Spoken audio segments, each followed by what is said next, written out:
Welcome to MiConvert. In this tutorial, I will show you how to convert SAT files to step format, completely free and online. Open your browser and search for SAT to step MiConvert.com. Click on the first result to go straight to the converter. You are now on the SAT to step converter page. The interface is clean and easy to use. Let's upload a file. Click the Choose File button. A file picker will open.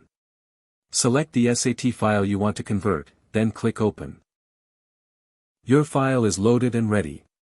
You can see the file name, size, and destination format. Click Convert now to start the conversion. The conversion is in progress.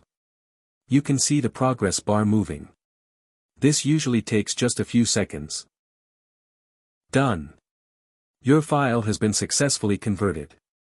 Click Download to save the step file to your computer. That's it. Visit MiConvert.com for more free conversion tools. Subscribe for more tutorials. Thanks for watching.